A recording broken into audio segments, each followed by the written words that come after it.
ধনেপাতা চিনেন নিশ্চয়ই। এই ধনেপাতার বিশেষত্ব হলো এই জিনিস সব তরকারিতে ব্যবহার করা যায়। এই ধনেপাতার মতো বাংলাদেশ ক্রিকেট টিমে আছেন এমন একজন যাকে সব ফরম্যাটের জন্য ভাবা যায়। তিনি মেহেদী হাসান মিরাজ, যিনি বাংলাদেশের ওয়ানডে টেস্ট এবং টি-20 দলের অপরিহার্য মুখ। শুধু অপরিহার্য নয়, এই ফরম্যাট তিনটিতে বেশ কয়েকবার ছিলেন অধিনায়কত্ব পাওয়ার দৌড়েও।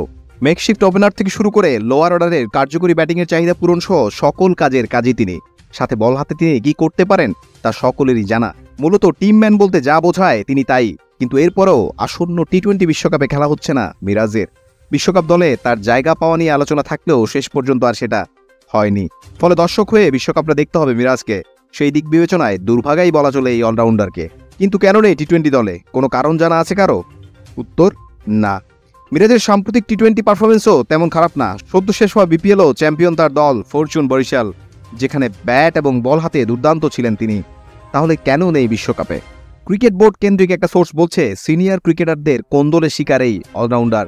আরও খোলাসা করে বললে, মিরাজ ছিলেন সাবেক ওয়ানডে ক্যাপ্টেন তামিম ইকবাল খেসা।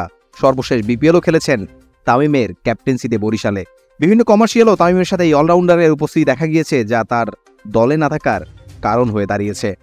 তাছাড়া মিরাজের সাথে বিশ্বকাপের বিমান ধরার প্রতিদ্বন্দ্বী ছিলেন মাহাদি হাসান, যিনি আবার সর্বশেষ বিপিএল খেলেছেন আরেক সদ্য সাবেক ক্যাপ্টেন সাকিবের অধীনে। আর এখানে 2-2-4 মিলিয়ে ক্রিকেট পাড়ায় এখন নানান গল্প। আর সিনিয়র দুই ক্রিকেটারের দ্বন্দ্ব তো আগে থেকেই আছে, যা ভারতে অনুষ্ঠিত ওয়ানডে বিশ্বকাপে চূড়ান্ত পর্যায়ে পৌঁছেছিল। তবে এসব 2-2-4কে উড়ো গল্পতেই রাখতে চান অনেক ক্রিকেট বিশ্লেষক। আবার অনেকে তামিম সাকিব ইস্যু টেনে এই গল্পকে আরও বড় করতে চান। যে যাই হোক, সত্যি গল্পটা যদি হয় কোন্দলের, তবে ক্ষতিটা দেশের ক্রিকেটের।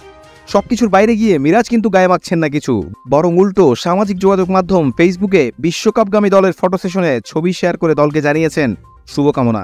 লিখেছেন, দলের সাথে সরাসরি না থাকলেও একজন সমর্থক ও শুভাকাঙ্ক্ষী হিসাবে সবসময় আমি এই দলেরই একজন।